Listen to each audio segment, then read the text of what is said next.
الحمدللہ والصلاۃ والسلام علی رسول اللہ وعلی آلہ وصحبہ وموالا۔ پیارے بھائیوں اور دینی بہنوں، السلام علیکم ورحمۃ اللہ وبرکاتہ۔ قربانی ہمیں کیا سکھاتی ہے؟ ابھی جب کہ ہم قربانی کے دنوں سے گزر رہے ہیں، ہمیں سوچنا ہوگا کہ قربانی ہمیں کیا سکھاتی ہے۔ تو آئیے قربانی کے 5 اہم اسباق، 5 امپورٹنٹ لیسنز پر دھیان دیتے ہیں، ان اسباق کو ازبر کرتے ہیں۔ پہلا سبق، قربانی ہمیں سکھاتی ہے کہ ہم مخلص بنیں گے، موحد بنیں گے، یعنی ہمارے اندر توحید آئے گی، ہمارے اندر اخلاص آئے گا، ہمارے اندر دکھلاوا نہیں ہوگا، ہمارے اندر ریاکاری نہیں ہوگی، ہمارے اندر شرک کا شائبہ تک نہیں آئے گا۔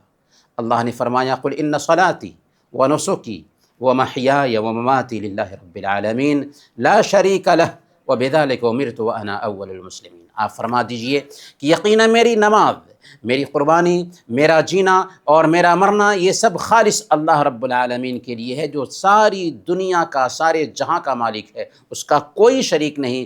میری زندگی کا مقصد تیرے دین کی سرفرازی، میں اسی لیے مسلمان، میں اسی لیے نمازی۔ دوسرا سبق، قربانی ہمیں سکھاتی ہے کہ ہم ہر کام نبی پاک صلی اللہ علیہ وسلم کے اسوہ کے مطابق کریں گے۔ ہم نے قربانی میں نبی اکرم صلی اللہ علیہ وسلم کے اسوہ کو قدم قدم پر برتا، یہاں تک کہ عید الاضحیٰ کی نماز سے پہلے ہم نے قربانی نہیں کی۔ جو قربانی عید الاضحیٰ کی نماز سے پہلے ہو وہ قربانی نہیں بلکہ گوشت کھانا ہے، کیونکہ نبی اکرم صلی اللہ علیہ وسلم کے طریقہ کے مطابق قربانی نہیں ہوئی۔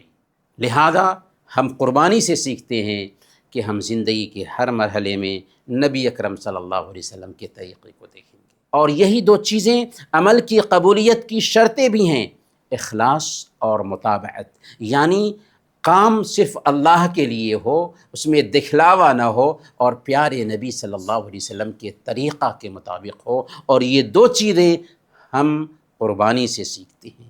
تیسرا سبق، قربانی ہمیں سکھاتی ہے کہ ہماری زندگی سے ہر طرح کا عیب نکل جانا چاہیے، ہر طرح کی برائیاں ختم ہو جانی چاہیے۔ کتنے افسوس کی بات ہے کہ ہم جانوروں میں تو بے عیب تلاش کریں، لیکن ہماری زندگی عیب سے بھری ہوئی ہو۔ نمازیں نہ پڑھنا یہ عیب ہے یا نہیں؟ بلکہ یہ تو جرم ہے۔ اخلاق اچھا نہ رکھنا یہ عیب ہے یا نہیں؟ رسوم و رواج کو زندہ کرنا سماج میں یہ عیب ہے یا نہیں؟ اپنی بہنوں کو باپ کی جائیداد سے محروم کرنا یہ عیب ہے یا نہیں؟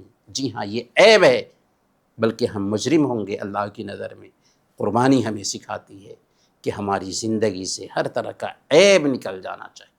قربانی کا چوتھا سبق ہے، قربانی ہمیں سکھاتی ہے کہ ہم اللہ اور اس کے رسول کے احکام کے سامنے خود کو جھکا دیں گے، تاکہ ہم ابراہیم اور اسماعیل علیہ السلام کی یاد تازہ کریں۔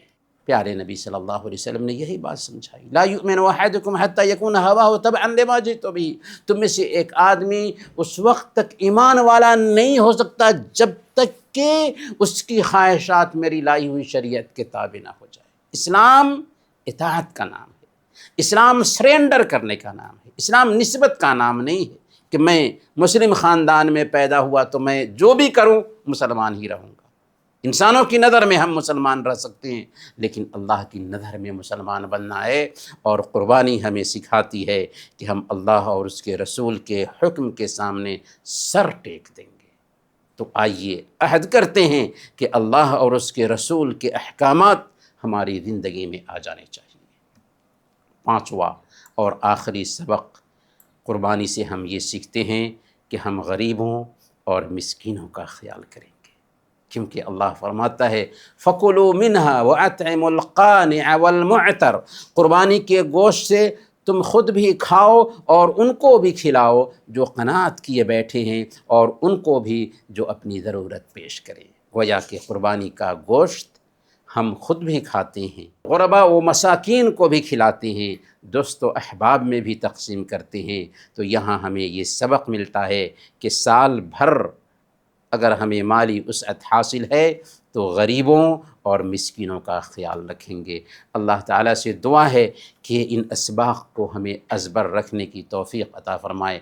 آمین۔ وصلی اللہ علی نبینا محمد وعلی آلہ وصحبہ اجمعین۔